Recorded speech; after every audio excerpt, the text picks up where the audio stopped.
Hello there. Welcome to my show, COVID-19 update by Heerak for May 13, 2020. Today I'm going to share photos with you from my experience in CPAC 2000. I think you'll enjoy it, and I'll share some stories as well. So just to put things in the mood,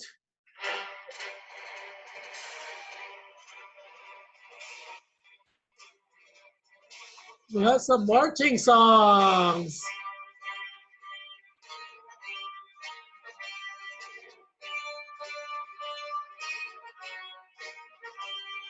Empire Strikes Back.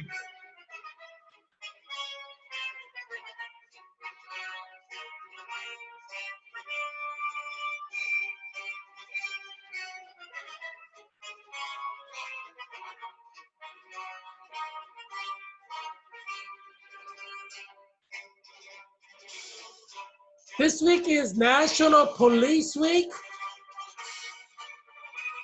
and we celebrate all the police officers in the United States of America.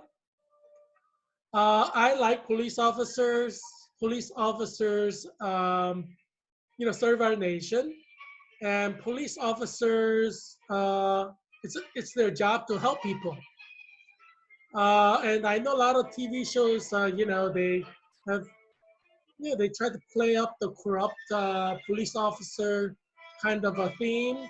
And I'm sure there are some corrupt police officers, but by and large, police officers join the police force to do good. They risk their life every day. Even the corrupt police officers risk their life because most of the time, they're trying to enforce the law that's in the books. And so whether police officers are good or corrupt, they're risking their life to help citizens as a part of their job. And so that's something that we cannot forget. And, there's no perfect human being because, we're all humans. We have flaws, right? And that's in every field. And so that's something we cannot forget. And a lot of police officers die in the line of duty. And now with COVID-19, a lot of police officers die from COVID-19. In New York City, NYPD, there are dozens of police officers who are already dead, and more are going to die. And that's going to happen in Washington, D.C., Los Angeles, Chicago PD, because police officers are out and about trying to enforce the law. So they have a high risk of getting COVID-19. So we should definitely remember police officers who have died from COVID or through gunshot wound, or from stress, getting heart attack on the job. It's a very stressful job. So police officers can get, a heart attack. We need to thank our police officers.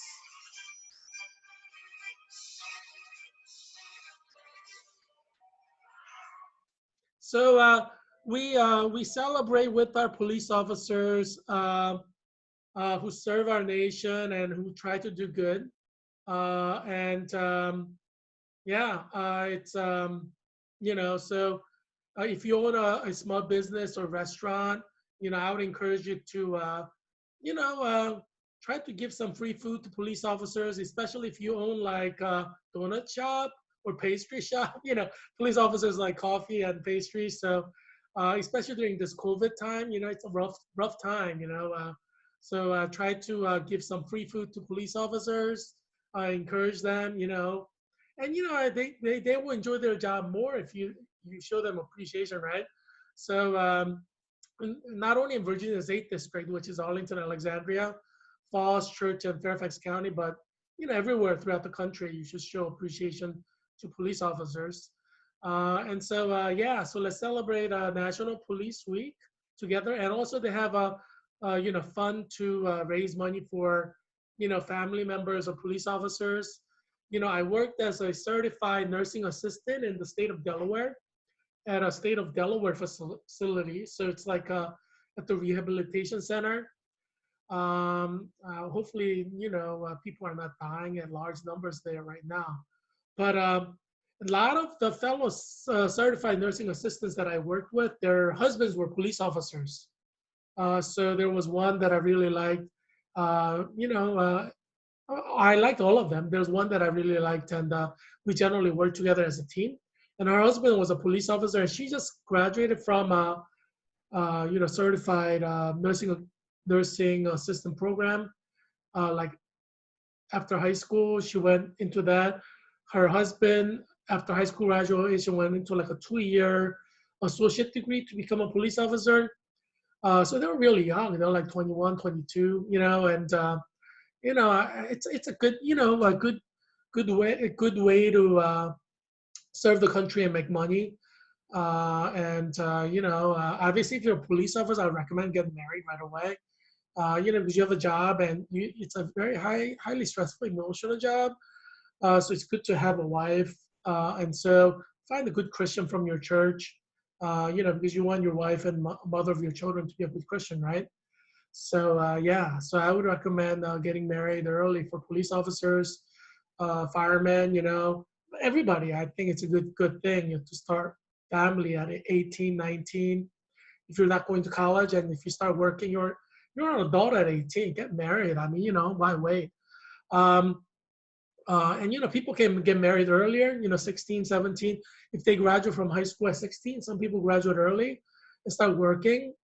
Yeah, get married at 16. I mean, I mean, you know, um, uh, biologically you're an adult. In our country, we consider you legally an adult at 18, but at age 16, you're biologically an adult. So, everyone has a biological ticking clock. And biologically, if you can have a baby, you're an adult. In our country, we have legal adult age at 18, but biological adulthood starts much earlier than that. And in the Jewish tradition, they determine adulthood through the biological clock, and that's why you have bar mitzvah at age 13, because that's when you biologically become an adult. And so through most of human experience, they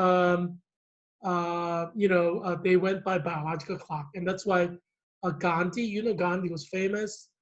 He was married when he was 13 to another 13-year-old, and he did great things, And so I know America is neurotic about adulthood and everything, but if you get married at age 16, 15, that's fine.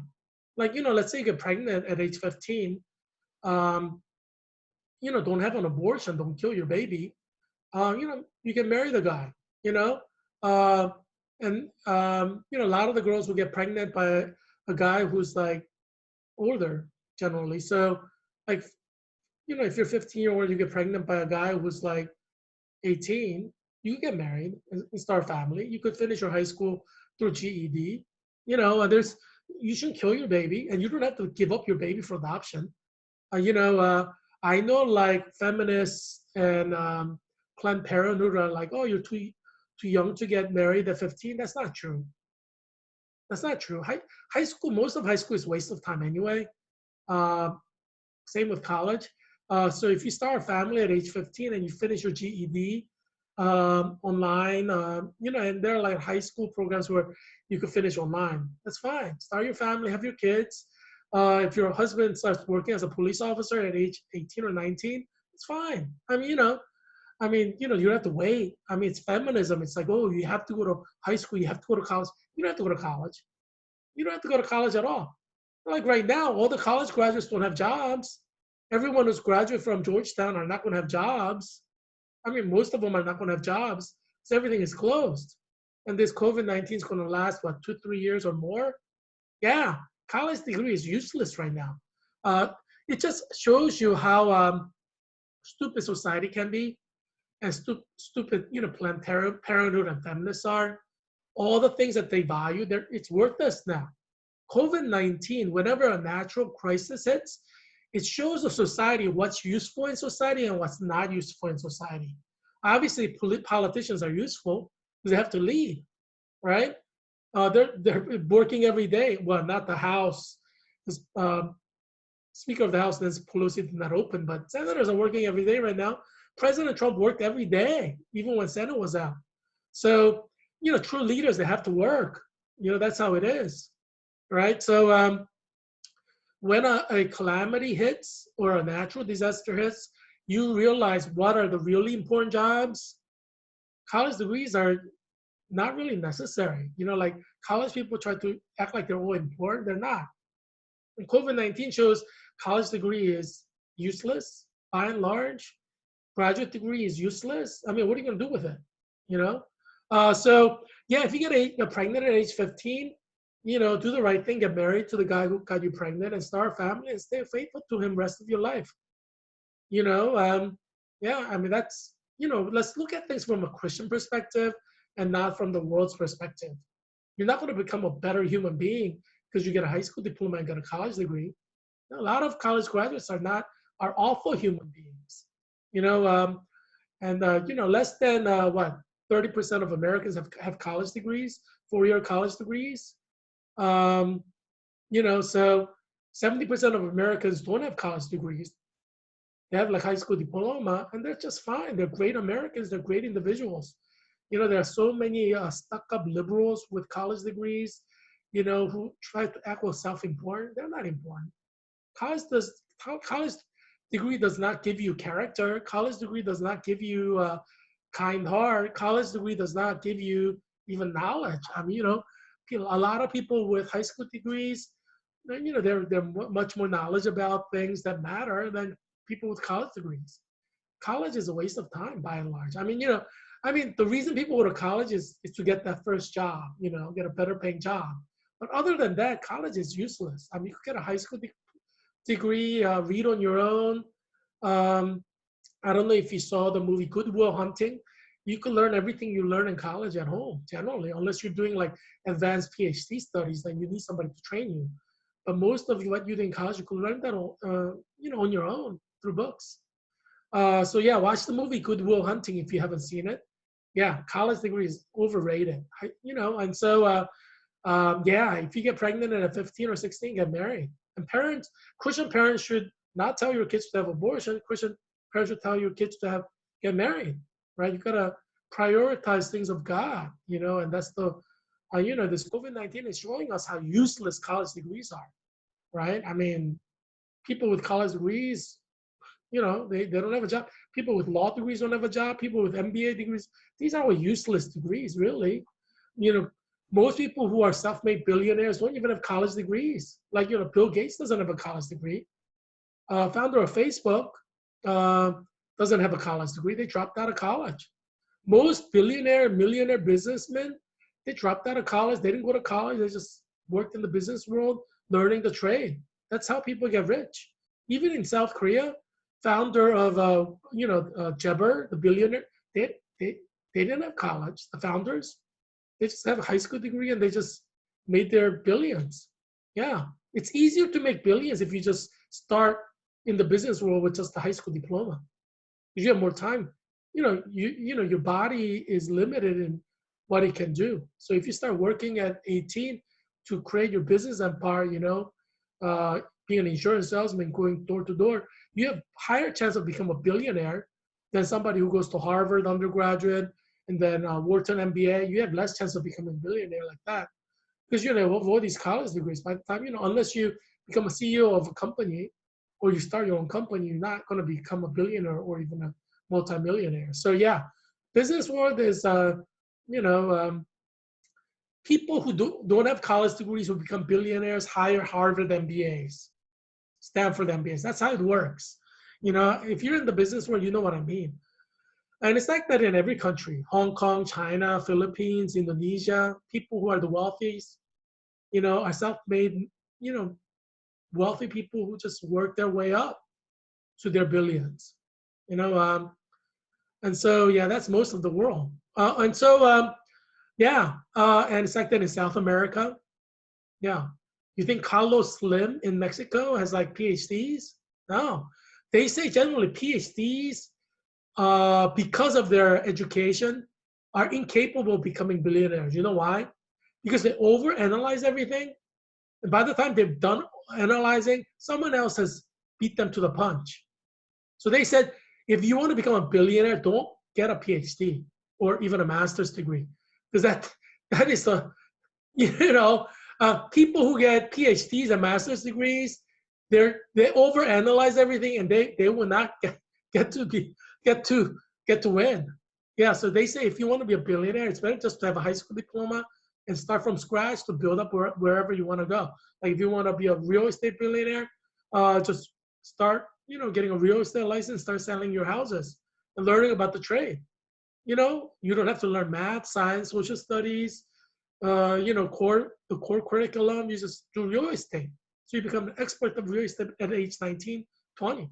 That's how you become a real estate billionaire.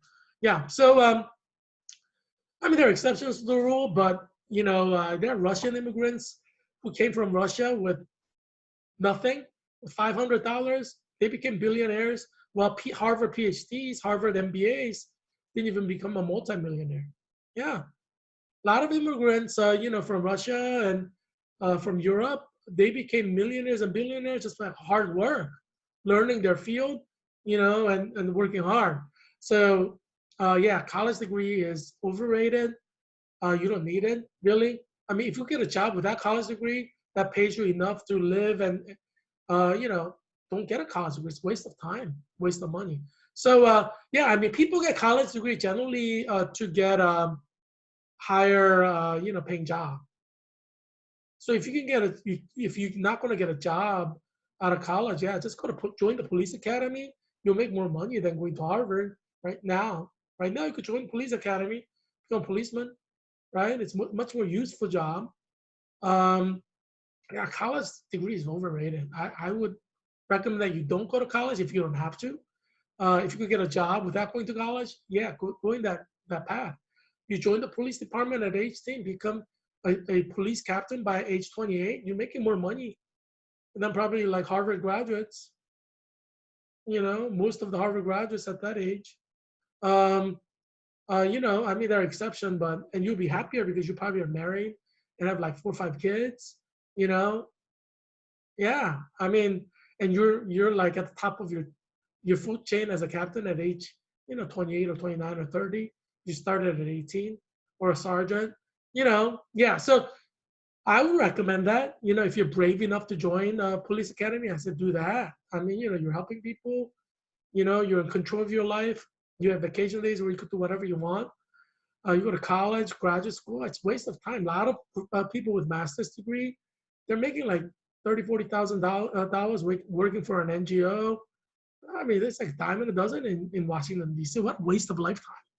Anyway, yeah, don't waste your life doing like stupid stuff like a lot of the NGOs. They're so stupid. I don't know why they even exist. They do nothing to help the world, really.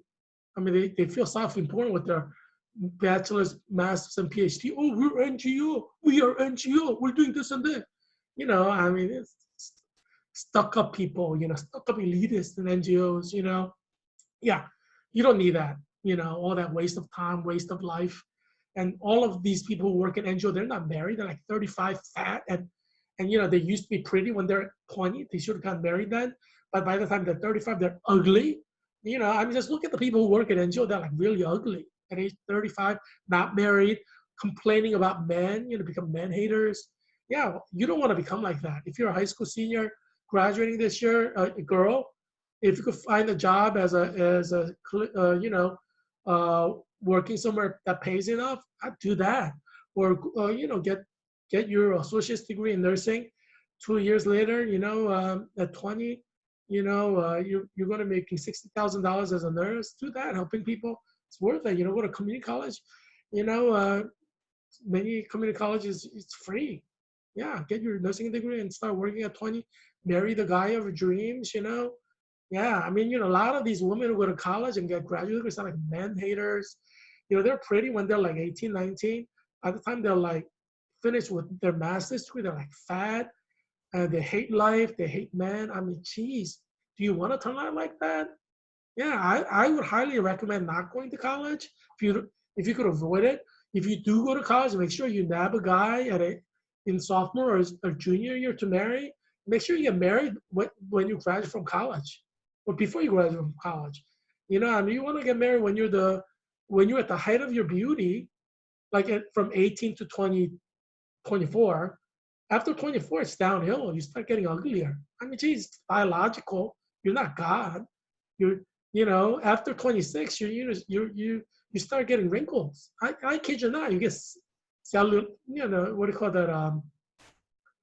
Cottage cheese. You get your cottage cheese on your legs starting age 26. Yeah, just biological.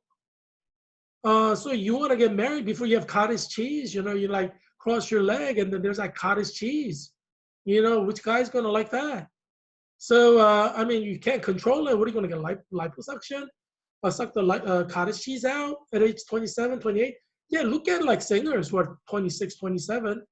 They start getting cottage cheese. Yeah, their legs. When they cross their leg, it's like cottage cheese at age 20. So you expect to get cottage cheese legs at age 26, 27. That's when it starts. Some people are a little bit later if you have good genes, but it starts like at 26, 27. You're going to have cottage cheese legs. You're going to get fatter. Your thighs are going to get fatter. You're going to get a waist. Your waist is going to start having fat.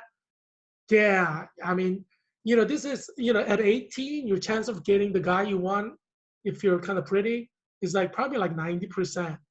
By the time you're like 20, your chance of getting the guy you want, that you like, drops down to like 60%. By the time you're 24, it drops down because you're gaining weight. Like if you go to college, you're going to gain weight. I don't know if you've heard freshman 15, like women who go to college gain 15 pounds in first year.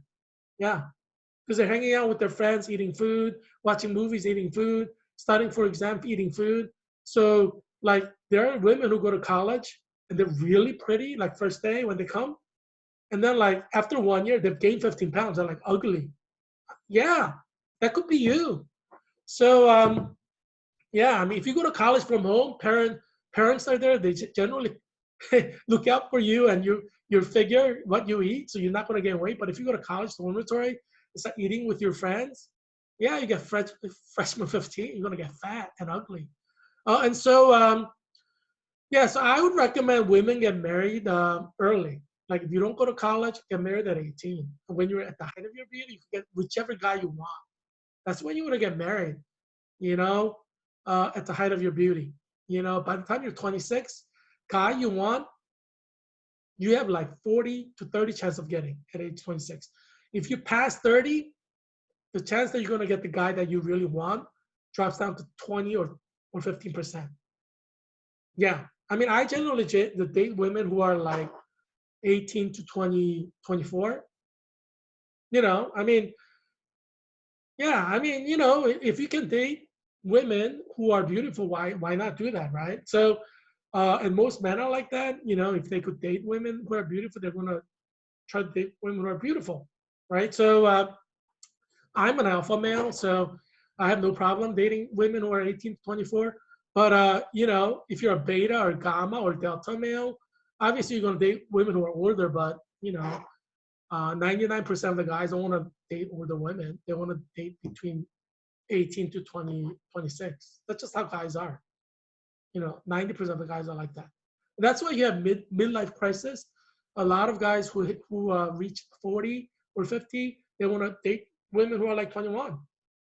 That's like most of the guys. Obviously, if you're married, you should stay with your wife. It's against God's law to get divorced, right? Or trade in your wife for somebody younger. That's wrong. You marry a woman, you should stay with your woman for the rest of your life. That's God's law. Love is not feelings, right?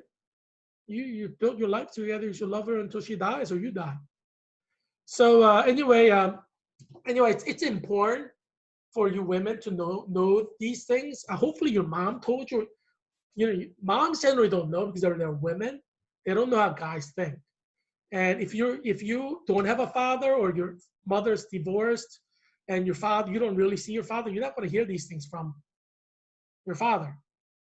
Because this is the guy's perspective. I'm going to give you guys' perspective because there are so many children of single mothers and women don't know how guys think.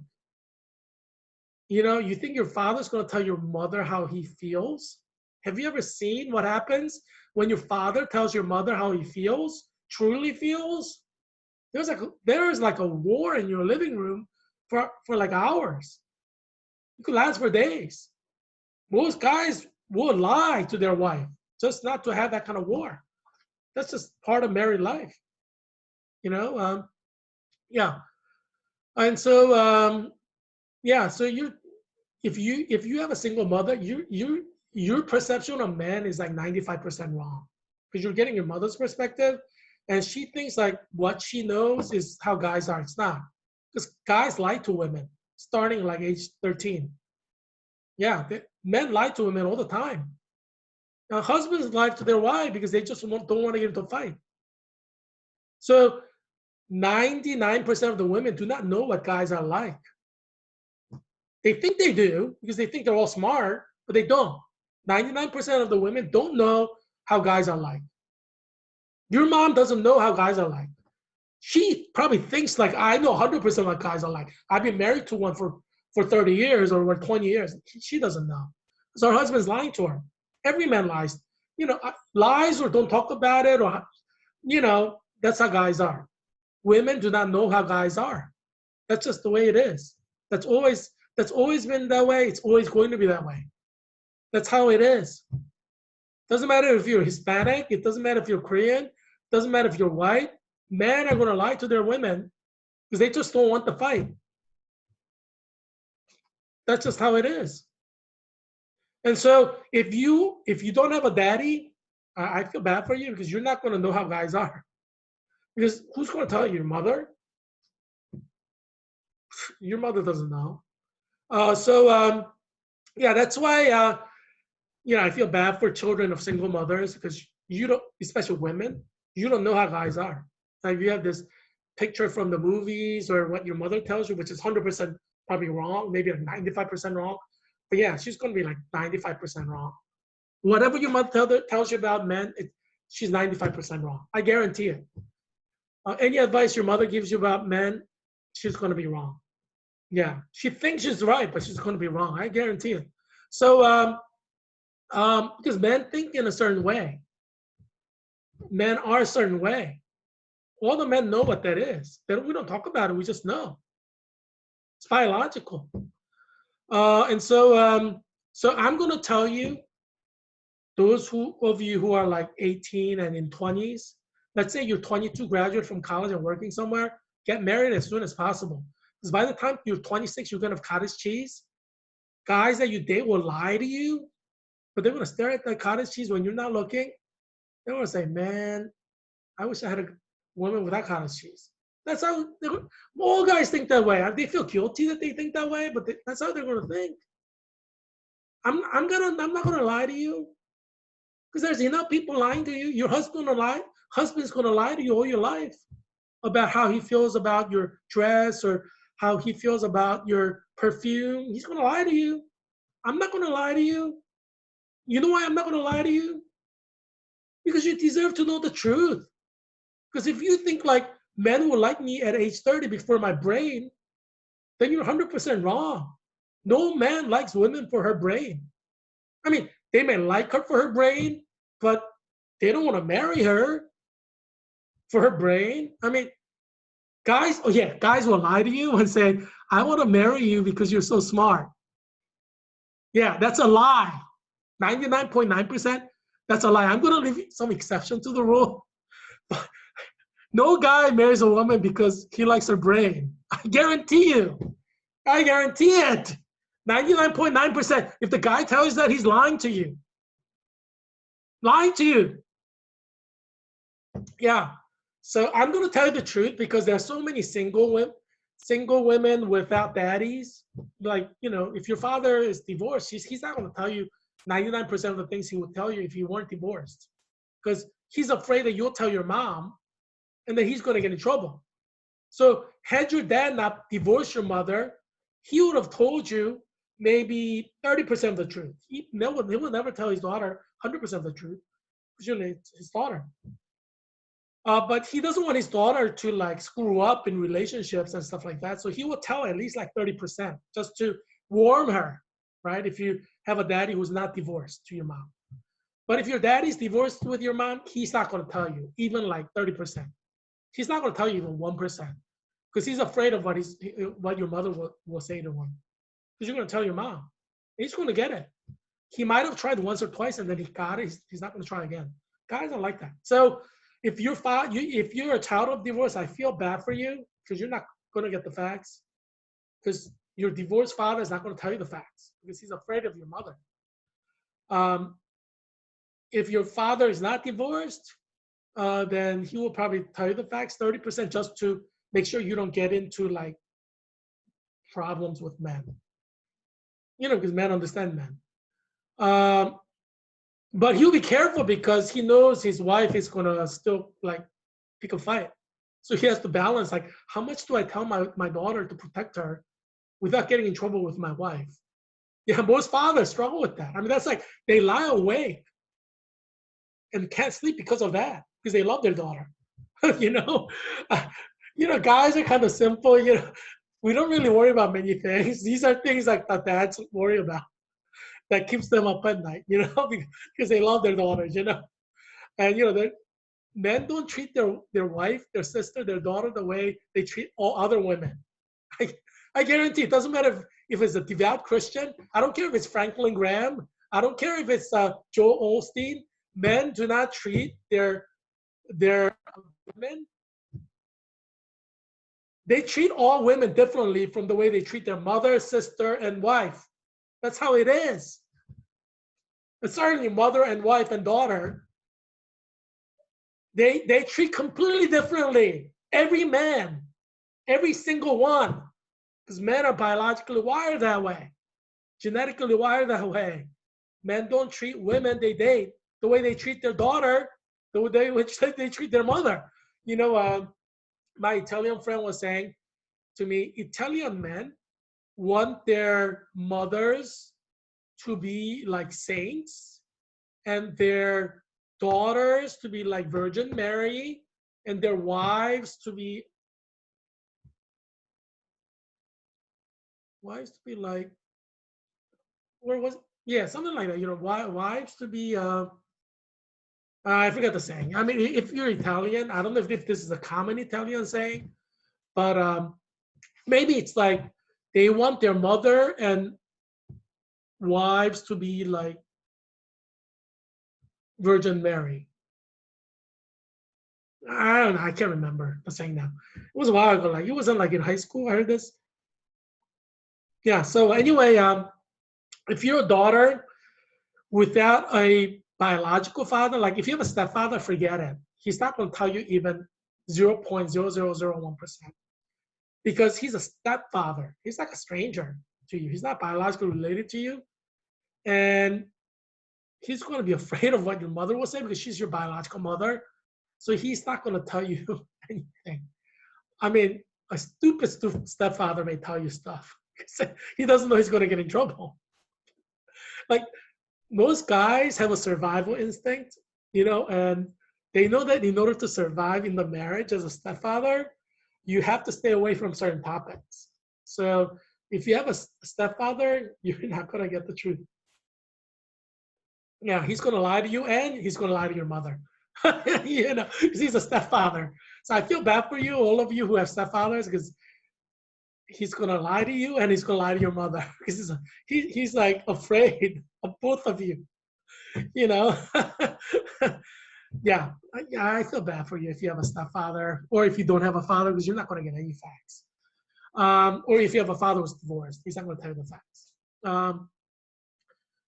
So I feel obligated to tell you the facts because you're not going to get it from anybody in your life. Your mother thinks she's giving you the facts. She's not. You're getting like all lies. And your mother thinks she's telling you the truth. And that's the sad thing about it. You know the saying that road to hell is paved with good intentions? That's your mother. Your mother has good intentions and she's trying to tell you things about men from her own experience, but she's at the receiving end of it. She doesn't know how men think. So, and men are not going to tell her. Men never tell women how they really feel. So, men just shut down. If men feel pressure to tell women how they truly feel, they just, yeah, yes, honey. No, honey. Or they start fighting about something else. Why do you have to like put the toothbrush like? Why do you have to put so much salt in the meat? Men will pick fights on other issues. They will not talk about their feelings in a true way. I mean, that's just 100% of the man. They will either shut down or they're going to pick a fight about other topics. They're not going to, they're not going to tell you how they feel. Women tell you how you feel, even if you don't want to hear it. But men will not tell you how they really feel. Just it makes men feel awkward. You know, it's just men men never tell each other how they feel. It's just weird. And men are not going to tell women how they really feel. I mean, maybe like in the moment of weakness, they may, but not as it pertains to the woman generally. Except for like, I love you. Yeah, they'll tell you that, but they're not going to tell you about other feelings that are more genuine, that are deeper than I love you. You know what I mean? Well, men know what I mean. Women don't. So, and women, you will never know until you die, because that's the way it is. Men are put genetically, biologically different, and they think differently from women. And you know, there was a book called Men Are From Mars, Women Are From Venus. Men and women are completely different. Two genders cannot, they're totally different. They'll never, they'll never be able to communicate at the equal footing because they're completely different. Yeah, that's something you need to know if you're a woman. And if you're 22, get yourself married. That's your priority. Because after you hit 26, you're going to have cottage cheese. And even the men who truly love you, they're going to look at your cottage cheese and they're going to have second thoughts. Men are like that. Men are kind of like dogs, you know? They want perfection in women. So even with women they're crazy about, when they see an imperfection, they get all like, oh man, you know, men are men are jerks, you know. You know that, you know, men are like that, you know. Even with women that are truly in love with, men find some kind of fault that they, you know, that's how they are, you know. You know, they may be in love and may not see a flaw for a few weeks, but you know, even with women they're madly in love with, you know, they feelings change, especially if a prettier girl walks by. Oh yeah, yeah. It doesn't matter if you're Franklin Graham. It doesn't matter if you're Joel Osteen. Well, you know, Franklin Graham and Joel Osteen may lie and say, "Yeah, I just have eyes for my wife." That's a lie. Yeah, just have like a beautiful woman walk by Franklin Graham. Biologically, he's going to look, and he may have, I mean, I think Franklin Graham said he has sinful thoughts. Somebody was talking about that on the screen. People, men are wired that way, you know, and so married men have to fight themselves not to commit adultery if the women are trying to like seduce them. And obviously, you need to win because Bible says do not commit adultery. But there isn't a single man except for Jesus Christ, but he's God, who's not going to be tempted by a beautiful woman. Doesn't matter how much man loves their wife. Men will cheat on their wife if they're weak or if they're not bound by Bible. You know, and yeah, I don't know any man who won't cheat on their wife unless they fear God. Even though they fear God, they will cheat on their wife. You know, if they have the opportunity. And that's why if you're a woman, I told my sister this. My sister's married. I said, sorry, Jason, my sister's wife. I mean, husband. But he knows, he's a guy. And this is what I told my sister, because I love my sister. And, you know, my dad's a little shy about saying these things. I said, keep your husband on a leash, because there isn't a single guy out there who will not cheat on his wife if he has a chance, even if he's a good Christian. Franklin Graham's son-in-law cheated on Franklin Graham's daughter with somebody from his church, like a deaconess from his church. That was like last year, a year ago, 2 years ago. Billy Graham said, I keep my door open whenever I talk to women so that I will not cheat because I have lustful thoughts. That's what Billy Graham said.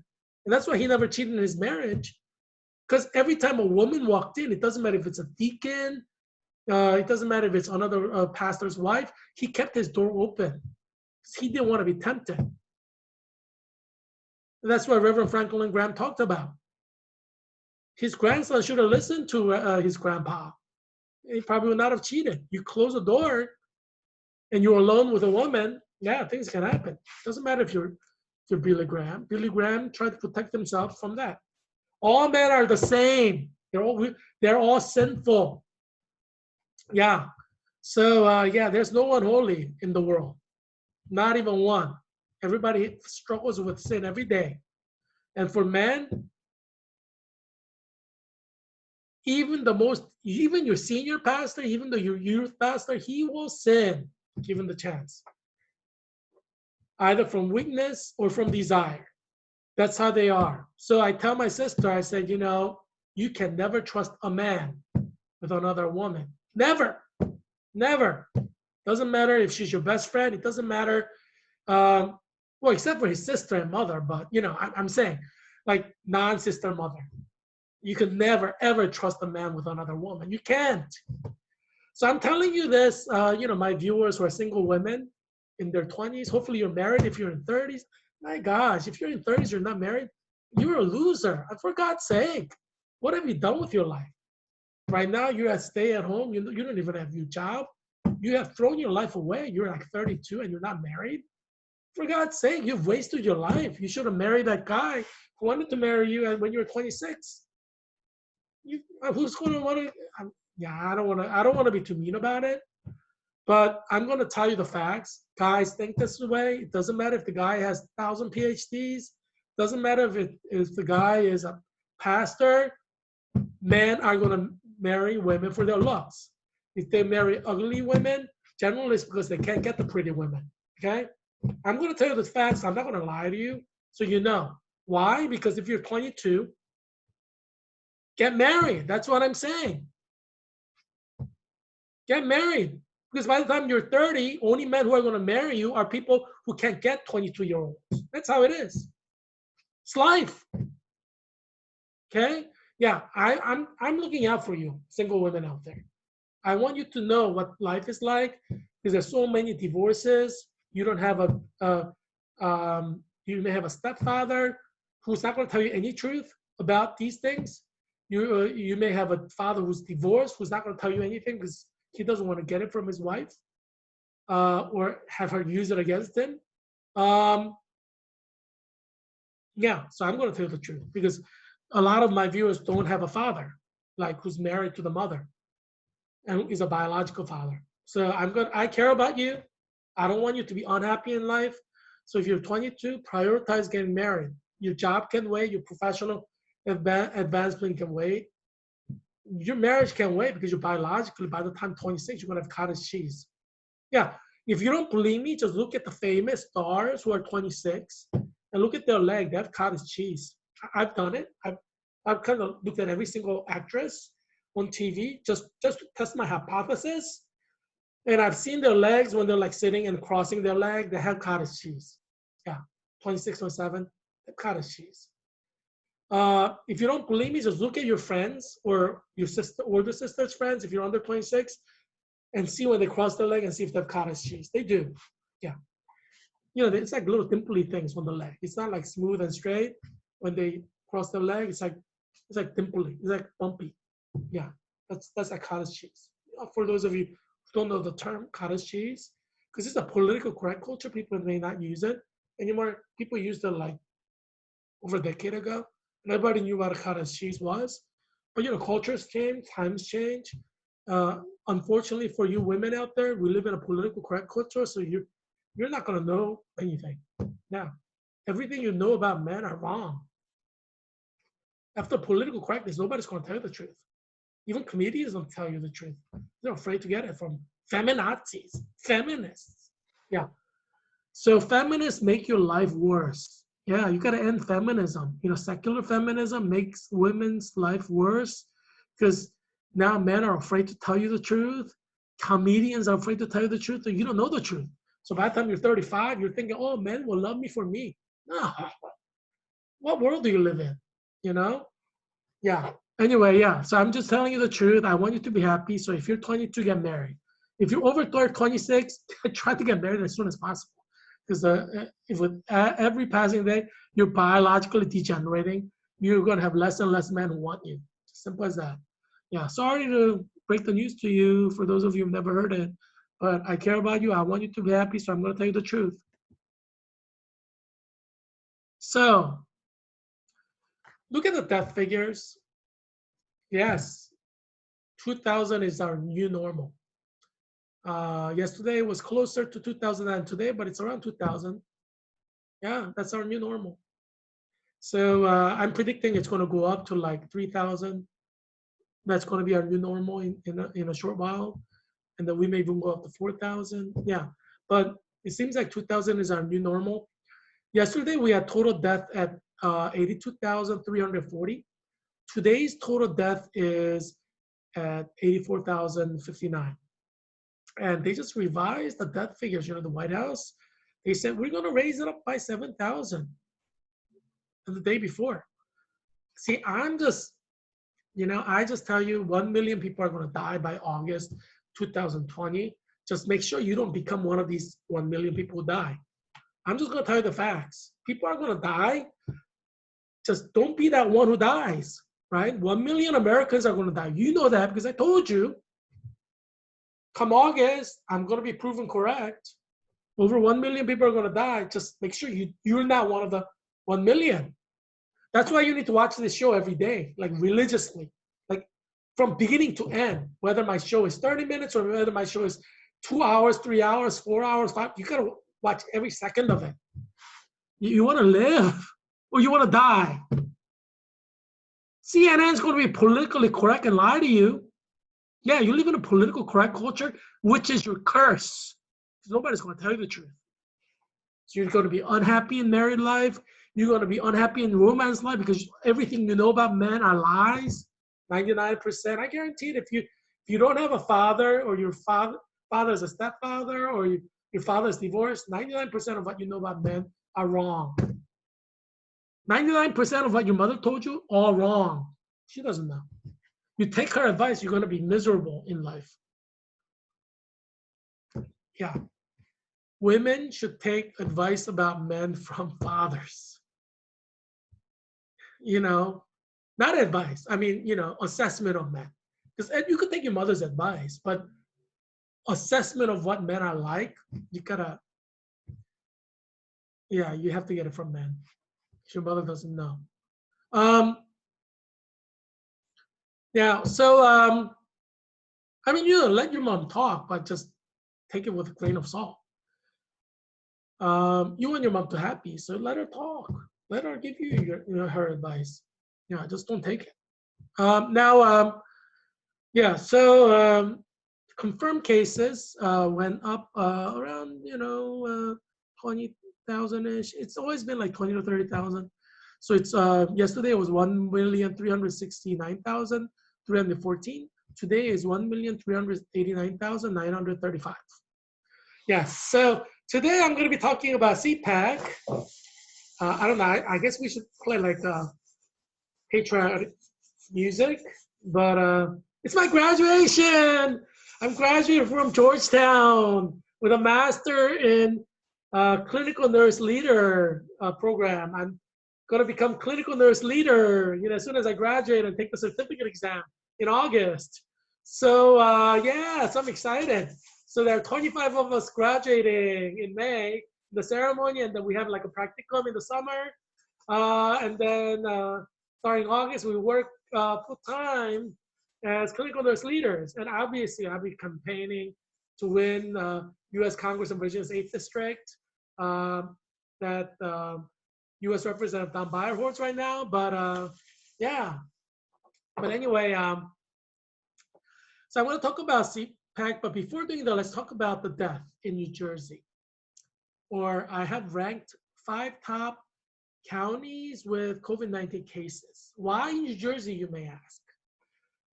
Because New Jersey started out with less than 1,000 cases, and now it's around 10,000 cases in about a few weeks. And right now, Virginia is less than 1,000, but I'm predicting that by June, we're going to have over 10,000, like New Jersey. Maybe beginning of June even. So because it's an exponential growth. So in order to understand where Virginia and Maryland and DC are headed, because I believe that all of them will have over 10,000 deaths by June. So Maryland will have over 10,000 deaths by June. Virginia will have 10,000 deaths by June. Washington, D.C. will have 10,000 deaths by June. Like in June, you'll see like 10,000 deaths. So it's important that you watch these shows so you don't become one of the 10,000 who die. Yeah, because there are going to be 10,000 people dead. And in Virginia, probably up to 50% of them, 5,000 will be in Arlington, Alexandria Falls Church in Fairfax County. This is the epicenter.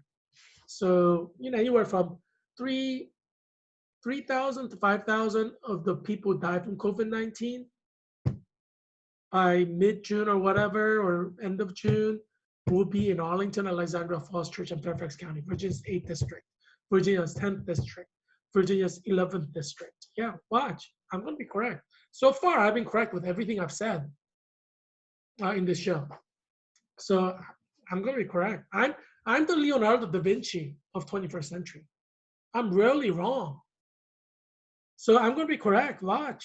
And all the health experts are revising their positions based on what I'm saying. Do you remember in March, they said this is seasonal? It's not seasonal. It's May. 2,000 people are still dying from COVID. It's not seasonal. I mean, it's practically summer. Yeah. And now they have to revise their, position. Oh, yeah. It's just going to, I've said from the beginning, it's going to continue. I modeled COVID-19 on like hepatitis C, which you could get every day of the year, 365 days of the year. Whereas a lot of the experts, they modeled this based on symptoms. Oh, there's a flu-like symptom. Oh, there's a flu-like symptom.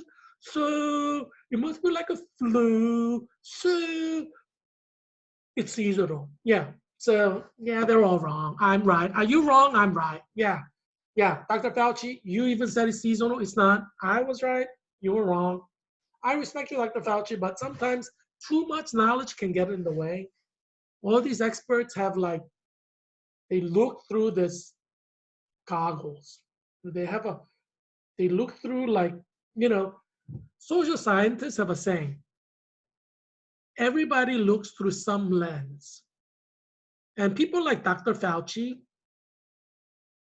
Dr. Gottlieb, Dr. Bergs, these experts, healthcare experts, you know what their goggles are or their glasses are? So social scientists say everybody has implicit bias. So this is an example of an implicit bias. The lens that they look through are the scientific journals and scientific books and what people talk about in the conferences that they go to. So that's their goggle. So they're going to evaluate everything they see that relates to virus and healthcare through these three things: journals, books, and conferences. And I thought, I shared with you, we had a 1-year research course this year, and Professor Kelly Anderson, who is working on getting the PhD program in nursing developed at Georgetown. She's a brilliant scholar, wonderful person, wonderful professor. And Professor Margaret Nolan, who's an amazing intellectual. I'm like a product of Professor Nolan. So I took the most courses with Professor Nolan at Georgetown, and she was like a helicopter nurse. Like she rides in the helicopter and transport like patients. She was an army nurse. I believe she was an army nurse. She was in the military working as a nurse. Yeah, she did everything. I mean, she's like, every area of nursing, so she's amazing. So Professor Margaret Nolan and Professor Kelly Anderson, they taught this course for 1 year. And one of the things that they said really stuck with me, and I'm going to share with you. And I think this was, both of them talked about it, but I think Professor Margaret Nolan talked about it at a greater depth. And she said, journals are peer-reviewed and published because someone said an article that they submitted to the journal was good for the journal to publish. Not necessarily good in quality. I mean, they're probably good in quality, but journals have an interest, so they do like a stroke stroke issue. So they're going to only publish articles that's on stroke or related to stroke. So let's say you wrote an article on, myocardial infarction when they have an issue that's going to be published on stroke. Uh, I mean, it's kind of related, but let's say heart failure, which is less related, and it's a brilliant article on heart failure. They may not publish it just because their issue is in stroke. So you may have an amazing article, but you have bad timing. You submitted your article when they're just looking for stroke articles, and your article gets rejected because your article is not on stroke. So you're just unlucky. So your article doesn't get published, and you're too lazy to submit it to other places, or you submit it to other journals and they all have the same issue, and you just don't have luck. So your article doesn't get published, but it's an amazing article. So not all articles that are published in the journal are comprehensive, or give the whole picture, right? Because your article on heart failure didn't get published, and it may be the most amazing article on heart failure. Now this article is not published, so when most students and scholars do a search, they're going to just read the journals, so they're not going to read that article. And then most people are going to base their opinion on the latest articles. So let's say Dr. Fauci, Dr. Gottlieb, and Dr. Birx are reading the same journal, American Medical Association journal. They're reading the same article. So they're the way they look at the COVID is going to be informed and directed and framed by the same articles that all three of them read. So if the article's wrong, all three of them following the article will be wrong. Do you see why I'm saying graduate school is useless on one level? I mean, we need expert opinion, but it doesn't tell the whole story. That's what I'm saying. So you need to be able to think outside of the box to solve true problems that have real consequence. Like COVID-19. If you look at through one lens, you're not going to solve it. And I'm an expert in many different fields, and that's why that makes me superior to Dr. Gottlieb, Dr. Fauci, and Dr. Birx. And that's why I'm sure they're watching my show every day. They need to see my perspective, because I'm the Leonardo da Vinci of 21st century. So I may not know immunology or infectious diseases like Dr. Fauci does. I'm sure he's 1,000 times more knowledgeable about infectious diseases. But your knowledge of infectious diseases are not going to be able to solve the problem of COVID-19. Because COVID-19 is like nothing in the books, in the textbooks. It's new. So it doesn't matter if you know 1,000 infectious viruses. This one's different. So you may be prejudiced. You may have an implicit bias based on your knowledge of 10,000 viruses you've studied for past 40 years. And your implicit bias gives you a blind spot that will not be able to identify the true problems of COVID-19. Yes, that's the problem of experts. They've studied viruses for 40 years, all the viruses that have been identified, and they're going to look at COVID-19 through the lens of those viruses. And COVID-19, if it's completely different, they're going to get it wrong. And people are going to keep dying because they think like this virus is like a flu virus or whatever virus that they're looking at it through, the lens that they're looking at it through. You see what I'm saying? This is why they need me. This is why you need me. Because I look at it from multi-level expertise. I don't have the implicit biases that Dr. Fauci, Dr. Birx, and Dr. Gottlieb have as healthcare experts who've studied infectious disease for 40 years. And it's their expertise that's going to make them blind to certain aspects of COVID-19. And we call that implicit bias in educational research. because implicit bias is like a term that rose out of like education field, you know, or sociology research pertaining to education. I'm an expert of education, so I'm an expert on implicit biases. I do research on that actually as well. So I should give training on implicit biases at Georgetown because I'm an expert on implicit biases. Yeah, and I tell you, a lot of liberal progressives are racist. They're like the worst racists in the world. I would say liberal Democrats are worse racist than KKK because they use their power and position to take jobs away from evangelical Christians who believe the Bible. And they're like, oh, we're just fighting for social justice. They're racist. You know that? You know how many black Christians who believe in the Bible are destroyed by white liberals, Democrats? I mean, I could give you documentation after documentation.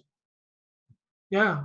If you're black Christian who believe in the Bible, your greatest enemy is a white Democrat who calls herself liberal progressive. That's your greatest enemy. If you're a Bible believing black Christian, there's no enemy greater than white Democrat who calls herself progressive. If you're a black Christian who believe in the Bible, yeah, because they're the greatest racists, and they hide behind their social justice. Yeah, yeah, they'll discriminate against you using social justice. Yeah, so beware. I gave you fair warning if you're a black Christian. Yeah, so if you don't, you gotta listen to me. I have researched this. I've experienced this. You know, I've seen this. Yeah. So let's go talk about New Jersey. Hudson County, 17,677 death, cases, 1,000 death. Just like close to 10%, right? Or you know, it's around 10%, we could say roughly. Bergen County, 70,091 cases, and then 1,388 deaths.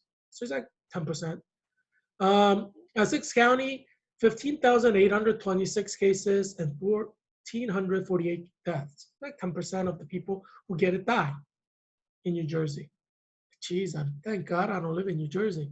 I used to live in New Jersey. I lived in Hudson County, I lived in Bergen County, and I lived in Union County. And I had a company in, I guess it's Middlesex County. Essex County, and then Passaic County is number 4. 14,716 cases, and death is 765. So that's less. That's more like 5% death. Union County is 14,203, and that's also 899. So it's like 5%. So it's ranging between 5% and 10%. But you know the problem in New Jersey is, look at this, they're all different counties, and the deaths are spread out. It's completely different from New York. New York has a lopsided number of deaths compared to other places. And it's like that in California. Los Angeles has a lopsided number of deaths compared to all other places. New Jersey is probably the most dangerous state to be in right now because the deaths are so spread out in over 5 counties. Look at that, they're all similar in number of deaths. So if you're living in New Jersey, I feel bad for you because it's spreading broadly in New Jersey. So if you live in New Jersey, you're gonna die. I mean, you know, just wait until like August. You'll see the number of deaths. It's gonna be like horrific because Hudson County has 1,000. It's gonna soon become 3,000. It's gonna soon become like 10,000. Yeah, just in one county. So each county is gonna be like that because they're lopsided spread, right? And they said they're gonna open up New Jersey's beaches. Oh my gosh, I feel so bad for you. New Jerseyans, you're gonna die. If you're in New Jersey, you're gonna die. I hope you don't die. And that's why you gotta watch this show every day. I'm trying to save you people in New Jersey as well. So if you have relatives in New Jersey, tell them to watch this show. Oh my gosh, I should be laughing. I'm laughing because it's so sad. You know how when things are so sad, you can do nothing but laugh? I mean, because you don't know how to react to it because it's just so shocking. This is so shocking. Then you have 5 counties which have like 1,000 deaths each. It's just shocking because you know every one of them are going to grow at the same rate or similar rates. So in a few weeks from now, we're going to look at the same figure in New Jersey. You're going to have Hudson County, which has 2,000 deaths. You got Bergen County, which has like 2,300 deaths. Essex County, which has 2,400 deaths. And you're going to have Passaic County, 1,700 deaths. Union County, 1,900 deaths. You know what I'm saying? You'll see. Well, we'll do New Jersey again, just so that you see the pattern. See, this is why I'm important. CNN doesn't talk about this. Fox News doesn't talk about it. PBS doesn't talk about it. BBC News doesn't talk about it. I talk about it. That's why everybody in New Jersey needs to watch. Everybody in Virginia needs to watch as well, just for comparison's sake. How do we make it so that Virginia doesn't become New Jersey? That should be in the mind of every legislator in Virginia Senate, Virginia House, Mr. Mark Kim in Vienna. That should be in your mind. I think of Mr. Mark Kim because he's Democrat, but change over to Republican Party. Come over to our side. Well, actually, I'm independent, but come over to the conservative side. Become an independent like me. But yeah. So yeah, Mark is Korean, so and his father's a Presbyterian pastor, and my father's a Presbyterian pastor. I'm sure they know each other. All the Presbyterian pastors know each other. But anyway, yeah. Yeah. So it's kind of sad. I'm going to talk to you about the photos here. CPAC. I went to CPAC 2020. When I went to CPAC, I was still running as a Republican candidate for U.S. Congress. After you finish this video, watch the video that's on the left at top, and you will see why I decided not to run as a Republican, but as an independent. I'm running as an independent candidate for U.S. Congress in Virginia's 8th District, which is Arlington, Alexandria, Falls Church, and Fairfax County. So just watch that video and you'll understand. It's a short video, like 3 minutes. Yeah, so I went to CPAC, and CPAC was in February. At that time, I was running as a Republican primary. And next to me is my good friend, Mark Elmore, who was also a Republican primary candidate. He still is. They just had a debate last Saturday.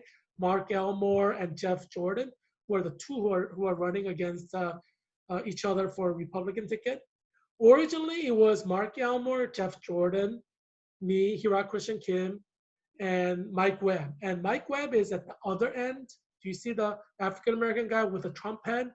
And I'm wearing my pink blazer, and I have my arm around him. And I'm good friends with Mike as well. And he was also a Republican candidate. He decided to run as an independent as well. So Mike Webb is running as an independent candidate for U.S. Congress. Me, Heerak Christian Kim, is running as independent candidate for U.S. Congress. So both of us are going to be running as independent. Both of our names should be at the November 2020 ballot. Oh yeah, I have an issue. I need your help with that. I shared with you on my Twitter page yesterday, May 12th. I received a letter back from Virginia Board of Elections who said that they cannot grant me my request to waive 1,000 signatures that I cannot get because we are at stay-at-home order, which Governor Ralph Northam issued for all Virginians. It would be illegal for me to go and knock on the doors and get signatures. I would be arrested because there's a stay-at-home order. So I wrote to Virginia Board of Elections saying, please waive this 1,000 signature requirement because I can't get the signatures because it's illegal to do that because Governor Northam issued an order. So Virginia Board of Elections, they didn't write back to me for a long time. So I called and I wrote a letter and email. Finally wrote a letter back like over a month later. And they said, we can't do that because we don't have the legal authority to. Can you believe that? This, I guess it's Virginia law. They don't have the authority on the Virginia law to waive that right. I'm like, who has the right? I'm trying to figure out, if you know, let me know. So those of you who know, please contact Virginia Board of Elections on my behalf and Virginia Governor Ralph Northam on my behalf and get this thing solved. because you need me to be your congressman to solve COVID problem. You're gonna have this for like next 2 3 years. How many of I mean, how many of you want to live? If you want to live, you gotta help me. I'm trying to help you. You gotta help me. I mean, geez, you have to help me to help you. I mean, I'm trying to help you as a U.S. congressman, and how can I do that if Ralph Northam and Virginia's Democrats tried to block me out of the ballot box?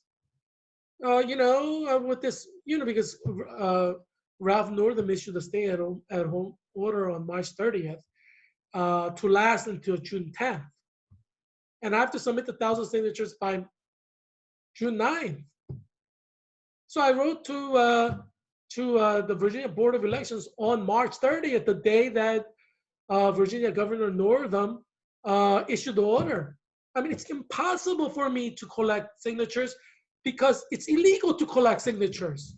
There must be a law somewhere that grants me a waiver because it's legally impossible to do. Isn't there something about impossibility that should excuse my requirement to submit 1,000 signatures? I mean, can Ralph Northam and Virginia's Democrats play dirty politics and try to push me out of the ballot box? I mean, Don Beyer, today he was with Ralph Northam, like they're buddies. I mean, Don Beyer, I'm sure you're watching this show. Everybody watches this show. I mean, you want to play dirty politics like this? I mean, people who respect you will lose respect for you. I mean, if you want to beat me at the ballot box. Beat me fair and square. Beat me through the votes. I mean, don't play dirty and try to block me out of the ballot box. I mean, that's just dirty, I mean, Don Beyer, I've met you. I mean, I thought you were a man of honor, but I guess not. If you're a man of honor, you shouldn't try to block me out of the ballot box with your buddy, Ralph Northam. That's just wrong. I mean, if you want to beat me at the ballot box. I'm confident I could beat you. And you probably are afraid that I'll beat you. And that's why you and Ralph Northam want to Tom Beyer and Ralph Northam want to block me out of the ballot box. I understand that. You feel threatened by me because you feel like you're going to lose. I understand that because I'm going to win. I'm confident I could beat you on the ballot box. So apparently you agree with me. So those of you out there, who want fair elections, fairness and justice in Virginia, advocate for me, I mean, do you want Virginia's election process to be unfair? I mean, have you heard Karma? Oh, talking about Karma, Manga, she's from India. She's Hindu from Gujarat. So she believes in like a karma. And she's wearing the Indian traditional garb, sari. She's at the center with some college Republicans from, I think it was Nevada. Hi there.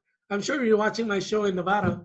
So college Republicans came to CPAC. I think they're from Nevada or Ohio. I forgot which state. It might have been Michigan. Oh my gosh. Or Wisconsin. Oh no, I forgot. But anyway, I met so many people.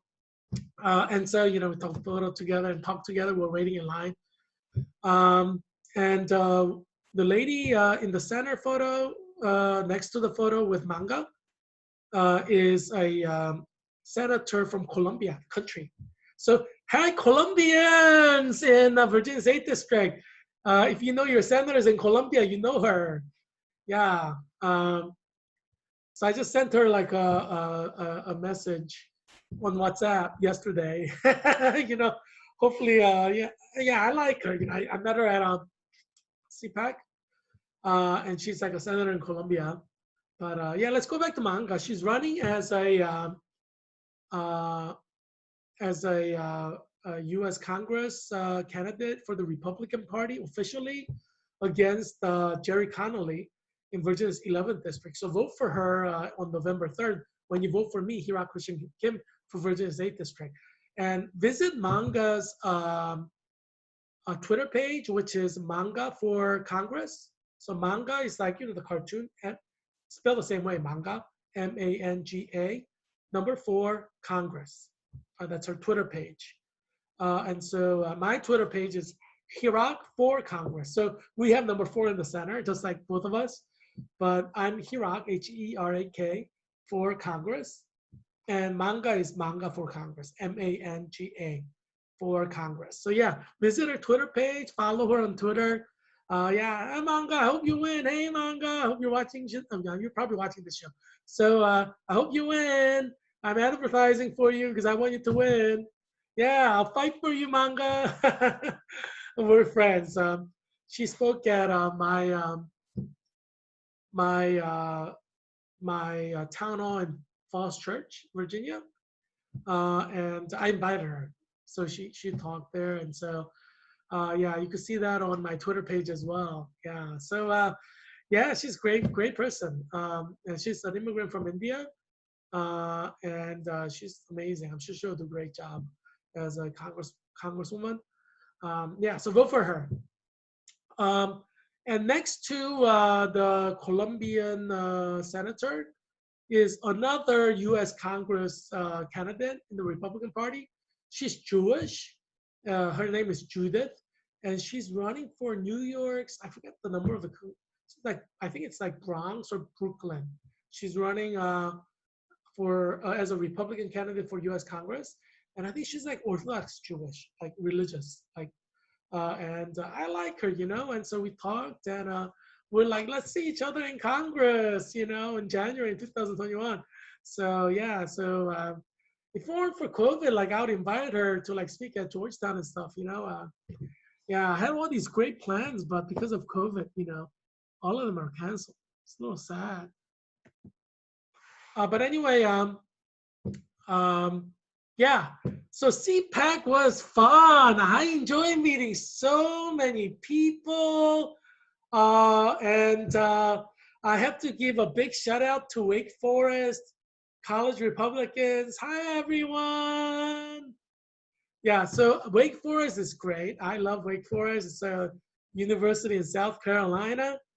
And I love South Carolina. That's where Bob Jones University is. It's one of the greatest universities. Although some people are telling me it's getting liberal. That's kind of disturbing. It was considered one of the most conservative seminaries or the conservative college in America, Bob Jones University in South Carolina. If you're looking for a good Christian college, I would say go to Bob Jones. It's a solid evangelical Bible college. You'll get God's word. Liberty University is also good. It was, I liked it better under Reverend Jerry Falwell Sr. I respect Reverend Jerry Falwell. After 9/11, he said, God is punishing America for homosexuality. My gosh, man, that is a godly man. I respect Reverend Jerry Falwell, who didn't lie to American people. He told it like it was, because he was. 9/11 was God's warning to America for gay marriage and homosexuality. And COVID-19 is the punishment. Yeah, so 9/11 was a warning shot. That's why, when it took out the Twin Towers,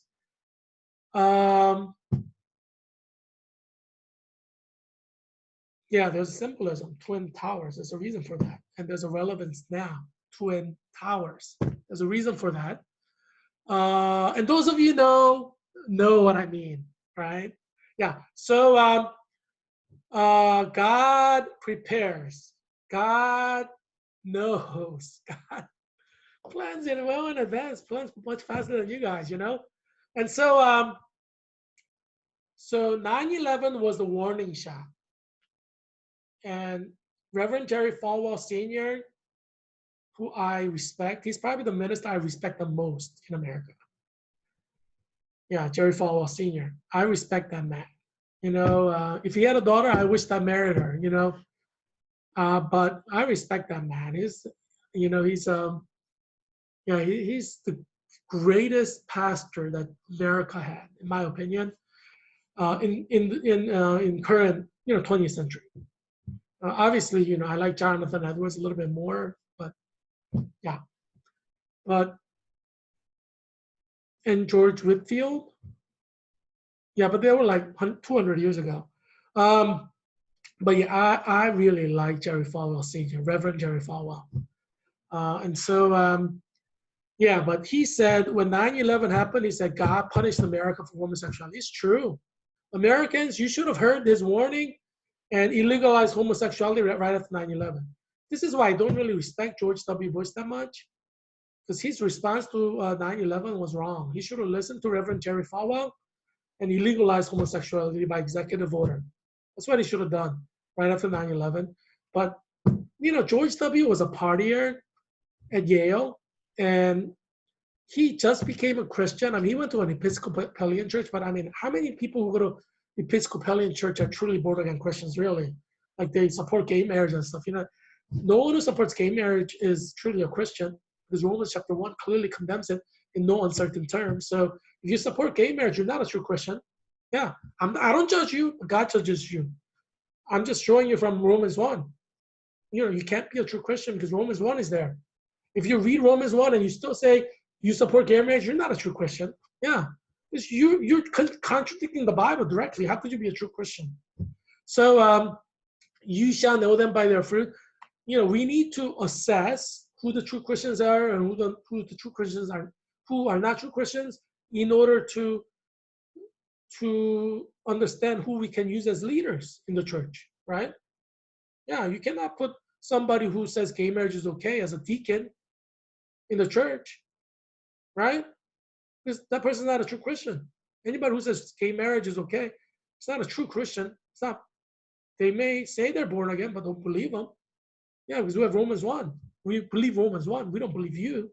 We don't believe humans. We believe Romans 1. Yeah, so when Reverend Jerry Falwell say 9/11 is God's punishment for homosexuality, it's true. And George W., you should have illegalized homosexuality then. You should have. It's wrong that you did not. But, you were a partier, and you didn't become born again until you met Laura Bush, or soon before that. So you have that sinful life that is clouding your judgment. And that's why you didn't legalize homosexuality. You think that you should be tolerant because you're not, you weren't Christian most of your youth. So you don't look at it from God. Your lens, the lens that you look at is through the lens of a secular person. Yeah, because you became Christian late in life. This is the problem when people become Christian late in life. They look at the world through their experiences, and their old self is so strong because they lived in sin for so long, and they were not born again. I was born again as long as I remember. Like, I was always a Christian because I always believed in Jesus. So I say I was born again in mother's womb. I accepted Jesus in my mother's womb. Because you have a spiritual side, right? You have a rational side, but you have a spiritual side. You accept Jesus with your spiritual side. You don't accept it with rational side. If you say you need mental capacity to accept Jesus, then everybody who has mental illness, mental retardation, they're not born again because they can't accept Jesus because they don't have mental capacity. No, I'm telling you, even people who are, I don't want to use the word retarded, but I'm talking to everybody, and I don't want to use technical terms. It's going to confuse people. So people who have mental retardation, they could still believe in Jesus because they have a soul. You accept Jesus Christ with your soul, right? And you grow in Christ through your mind, but you accept Jesus Christ with your soul. So as long as you have a soul, you can accept Jesus Christ. You have a spiritual side. I accepted Jesus Christ in my mother's womb. I cannot remember a time when I wasn't a Christian. So you don't need to be rational to accept Jesus. You could accept Jesus in your mother's womb, and that's what I did. So yeah. So when you say you have to have a rational mind to accept Jesus, that's totally wrong. Yeah. The Bible doesn't say that anywhere. It's like made by people. And whenever people make stuff, you gotta kind of take it with a grain of salt. But anyway, I respect Reverend Jerry Falwell, who is a godly man, and he really saw the world through the Bible. And he's correct. 9/11 was God's punishment of America for homosexuality, but it wasn't really a punishment because he only killed people in New York. That's not a punishment. That's just a warning shot. COVID-19 is the punishment. It's killing everybody everywhere. I mean, not yet. Yeah, wait until August. I said 1 million people will die by then, right? And that's only a few months in. And this thing's going to last until year 2001, 2002, 2003. And God may decide not to give you a vaccine. You can try what you want to get a vaccine. If God's not going to let you get it, you're not going to have it. Let's see how many people God's going to kill through COVID-19. I tell you, illegalize homosexuality now if you want to live. Because God controls everything, and God's punishing America right now for homosexuality. He gave the warning shot in 9/11, gave you good 20 years, right? That's like a lot of time. I mean, God's an infinite being, so it's like less than a fraction of a second to God. You know, in metaphoric terms, you still didn't legalize homosexuality. Instead, you went the other way. How dumb do you have to be? Spiritually speaking. This is what educated people are dumber than non-educated people. They see through their blinders, their law education. Oh, constitutional law. Oh, constitutional law. It's unconstitutional. Yeah, but reality is not a piece of law document.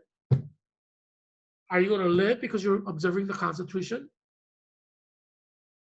Yeah. Do you see what I'm saying? Yeah. You could believe in the Constitution all you want. You're not going to have eternal life. You're not going to have eternal life because of the Constitution. You know, I mean, I love America, but God is currently punishing America because of homosexuality. So sooner you legalize gay marriage, illegalize gay marriage, sooner God's grace is going to return back to America. God's grace has left America because of your proliferation of homosexuality. God's grace has left America. Yeah, so obviously the proof is in the pudding. Do you see people dying? Do you see your people working? People who work will die from COVID when you open this up. So yeah, God's grace has left America. Do you see churches open? Yeah, God's grace has left America. Yeah, so sooner you accept the fact, sooner you can give God what he wants, and then grace of God will come back again, and we will be happy again. Well, I'm happy because I love Jesus.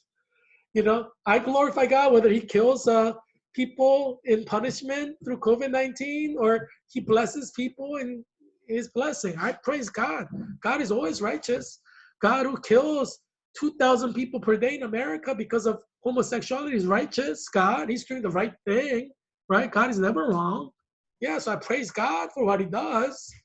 I mean, I want Americans to live, but I'm not going to tell God doesn't have the right to punish people for sin. Yeah. Will you, Reverend Franklin Graham, tell God he doesn't have the right to kill 2,000 people per day through COVID? How about you, Reverend Joel Osteen? How about you, Reverend John MacArthur? How about you, Reverend John Piper? Are you going to say God doesn't have right to kill 2,000 people in America because he's angry at homosexuality? I want to hear you say it, please. Yeah. Yeah. Tell me, then I know that you're going to hell. You know what I mean? Yeah, I'm being serious. Yeah, so, yeah, because we know what the Bible says. Romans 1 is there. If John Piper goes against Romans 1, he's going to hell. If Franklin Graham goes against Romans 1, he's going to hell. If John MacArthur goes against Romans 1, you're going to hell. If Joel Osteen goes against Romans 1, you're going to hell and burn forever. I mean, we know that. I mean, I remember Heerak camping when I was in elementary school, middle school. There was this guy named Reverend Heerak, or Brother Heerak camping, who basically ran the family Christian radio station in Philadelphia. And he read the Bible, and he was, 100% theologically correct according to evangelical system. And he lived like a sharp, focused, sharply focused, Christian man living a holy life all his life, like over 50 years. And you know what he said a few years ago? He said, sell everything you have because Jesus is coming back on such and such day. So sell everything and join me to meet Jesus. Yes. You know he's going to hell. Because no one knows that hour of the day when Jesus comes back. So he's going to hell. And, you may say people don't lose their salvation. Bible says people fall away. Bible says you can lose your salvation. So don't throw your theology book at me created by human beings. Bible says you can lose your salvation. You can lose your salvation. You're telling me that Harold Camping was not a true Christian all his life, and his real self just came out like in the last few years? No, he was a true Christian for 50 years after he was born again, and he lost his salvation. That's why he's saying Jesus is coming back. I know when Jesus is coming back. When the Bible says no one knows the hour or the day when Jesus comes back. Jesus said it himself. Who's right, Harold Camping or Jesus? So Harold Camping is going to hell. He's not truly born again. He lost his, well, he was truly born again, but he lost his salvation. So I guarantee you, Franklin Graham can lose his salvation. Joel Osteen can lose his salvation. John MacArthur can lose your salvation. Um, Tim Keller can lose your salvation. Yeah. Well, you're going to say you can't lose your salvation when Bible says you can fall away? Bible says that several times in different places by different authors, inspired authors. So yeah, you could lose your salvation. I guarantee it.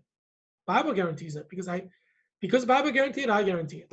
Yeah. Now anyway, so Wake Forest college Republicans are the ones to the left under the CPAC 2020 sign. And I asked them how many college Republicans there are. They said 500. And Wake Forest University, there are 500 college Republicans. I'm going to send my daughter to Wake Forest. Well, no, I'll probably send my daughter to like Liberty University, but you know, if it's still conservative. But I don't have a daughter yet. I'm not married. I'm single. We did the Bachelor in Poland episode yesterday. So watch yesterday's episode. So tell me which bachelor I should marry. But yeah, but I'm just saying. I mean, who knows? Maybe I'll end up with one of those college Republicans from Wake Forest. I don't know. You know, I'm open to it. You know, if they're over 18, I could marry them if they love me and I love them. But anyway, yeah, Wake Forest College Republicans are great. You know, there are like 500 of them, very conservative, from South Carolina. I love South Carolina. I'm a licensed teacher in South Carolina. Yeah, I love South Carolina. Bob Jones University, the old one. I don't know how the new one is, but yeah. And on the bottom, of Wake Forest photo is a blonde woman is running for U.S. Congress in Delaware. Hi, Delaware. Those of you who are in Delaware, she's running as for a Republican ticket for U.S. Congress in one of the congressional districts in Delaware. And the photo next to that, bunch of Trump supporters. It's always good to meet Trump supporters. I voted for Trump in 2016. I plan to vote for him in 2020 again. Hopefully he doesn't become an established Republican because he'll lose the election if he does. You know, nobody likes establishment. Yeah, and now next to that is a friend. You know, he's like a Orthodox Jew, like Haredi, like ultra Orthodox Jew from Brooklyn, and we just became friends at CPAC. I just met him at CPAC. I like Orthodox Jews. I like Jews. I like all Jews. You know, so you know, I made friends with them and some fun conversations. Next to that, actually, is a girl who is the daughter of one of the teachers at Philmont Christian Academy, where I went to high school and middle school and elementary, part of the elementary after I immigrated from Korea. Yeah, so I was sitting there, I turned around and I met her, and she turned out to be like daughter of one of the teachers at Philmont Christian Academy. I mean, it's more small, isn't it? And above the photo of Yuri and is those are 4 Jewish Republicans who are Orthodox. They're wearing black kippah, so they're Orthodox Jews from New York, like Jewish Republicans. So I had some good time talking with them, spending some time with them. And above that, on the right side, the guy with the Trump hat, he's like Fairfax County a Republican. You know, I gave several speeches in the Fairfax County Republican Party monthly meetings, and I met him there. And I think he ran for U.S. Congress or some kind of a political seat a few years ago. He didn't win, unfortunately, but he's a big Republican person. And the people at the center, I think they're from Washington State, like Republican, very big, you know, actors in, I think it's Washington State Republican Party, GOP. Next to that are photos of college Republicans from, I forget which college. Was it like West Virginia or, yeah, some state. And underneath that are one conservatives. Like they're like young conservatives. They're all high school students actually, but so they're like Republican high school students. So I talked to them, encouraged them to run for Congress. When they enter their uh, 20s, whether they go to college or not go to college. So yeah. So anyway, oh, and the photo above that is like, yeah, I made some friends at CPAC. So it's always nice to like make friends, and they're from Alexandria. So I was hoping to meet up with them, and I invited them to Alexandria town hall that I held, and she said she couldn't make it. She was planning to come. She was telling me she was going to be there, so looking forward to seeing her. But she said something, she had some obligations. I think it's like her family or friends, so she couldn't come that day, unfortunately. So I was gonna like meet up with her, for lunch or dinner or somewhere, just to get to know her better. But COVID hit right after my, you know, um, town hall in Alexandria. That was like first week of March. So yeah, so I guess we'll have to wait till like a little later. But anyway, yeah. So CPEC was fun. I got interviewed. I picked up some stickers there. March for Life. I'm pro-life, so March for Life, and I'm against the liberal media. So don't believe the liberal media. Yeah. So this is like media, right? I created this show to help you survive COVID-19, uh, but this is a media show. It's like a news, right? I report on COVID-19, give you insight. So this is kind of like like a news show. Yeah, created to save you from COVID-19 and also give you like a different perspective. And I talk about everything. So it's a fun show for you. You learn stuff, right? Oh, and also like at CPAC 2020, they give us like free frisbees. Yeah. So, but yeah, I didn't get to use it yet. But after COVID-19, maybe. Yeah, actually, maybe I could call her up, and we could play frisbee. Like we could come in. She could come in a car, and I could come in a different car, and then we could like keep a safe distance and play frisbee. Why not? Right? I mean, we just can't be close, right? Like we can't like talk to each other from any close distance, but we could throw frisbee at each other and talk from afar. Maybe I'll do that. I don't know. I don't know. I have a lot of stuff to do, but hey, that's an idea. Thanks for giving me this idea. I mean, this show gives me good ideas. So maybe I'll see you. Hi.